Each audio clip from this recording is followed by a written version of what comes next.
Allez, Sud Radio, c'est bon à savoir. Ça vous est peut-être déjà arrivé de perdre vos clés ou de les oublier à l'intérieur. Dans ces cas-là, on fait appel à un serrurier. Mais comment ne pas se faire arnaquer? Pour nous donner, tenez, quelques conseils, ce matin, je reçois un professionnel. Bonjour Bernard Darmon.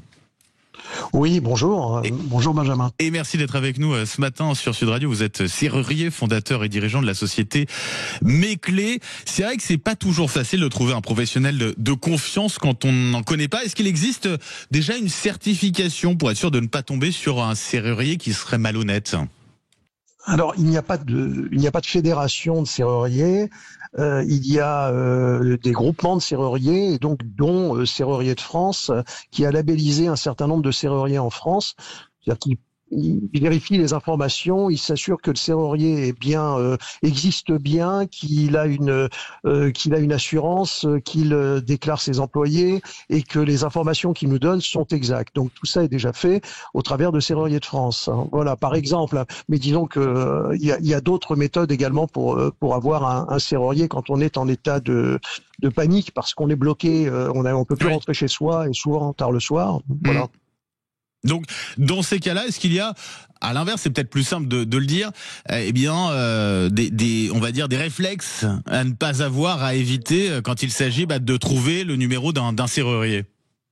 Alors, d'abord, il faut pas paniquer. Vous pouvez pas rentrer chez vous, ne paniquez pas. La panique n'est pas bonne conseillère.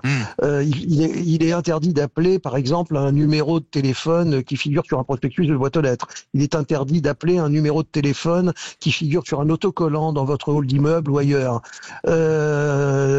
Si vous avez votre téléphone à proximité, que vous faites une recherche via un moteur de recherche, évitez d'appeler les premiers résultats.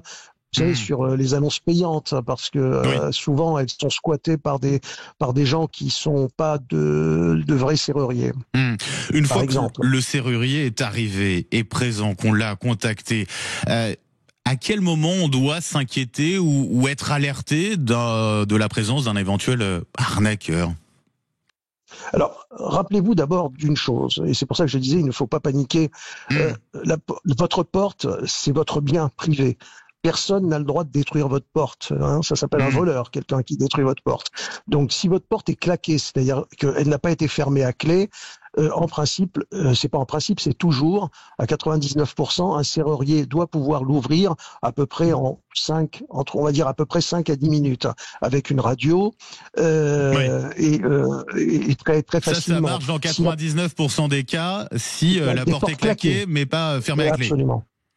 Si la porte est fermée à clé, dans tous les cas, pratiquement tous les cas, le serrurier va être obligé de percer le cylindre.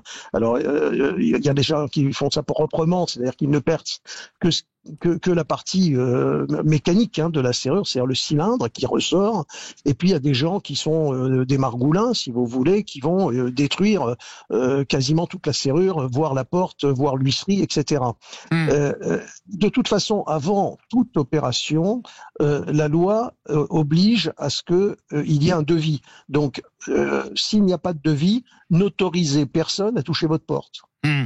Et s'il y a un devis, à partir de quel montant on doit se poser des questions?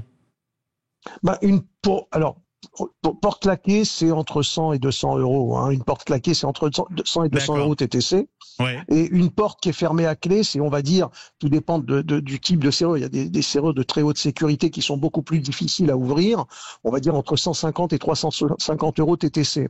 Voilà, pour ouvrir la porte. Donc ça permet aussi d'avoir une idée. Et donc, toujours, j'entends Bernard Darmon, demander un devis, c'est obligatoire, voilà, pour connaître le prix, et on l'aura. Absolument. Voilà. Et au-delà de ces montants-là que vous nous avez donnés, faut se poser des questions. Bernard Darmon. Il faut plus que se poser des questions, il faut renvoyer la personne. Il faut dire non il faut lui dire non, voilà. Parce que ça fait du mal à la profession tout entière aussi. C'est ça le problème. Toute la profession est salie par ces pratiques. Et ces gens-là ne sont pas des serruriers, ce sont en réalité, si vous voulez, des voleurs, hein, qui profitent d'un abus de faiblesse. L'abus de faiblesse est puni par la loi. Donc ça veut dire que dans ces cas-là, on peut dénoncer la personne. Ah, vous pouvez, bien sûr.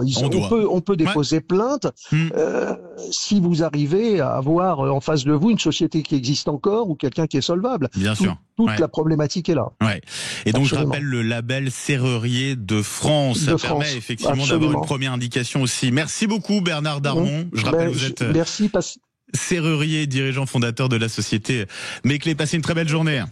Merci, très belle journée à vous également. Au revoir, merci. Merci beaucoup. 6h55 bientôt. Dans un instant, c'est l'heure d'accueillir Patrick Roger. À tout de suite.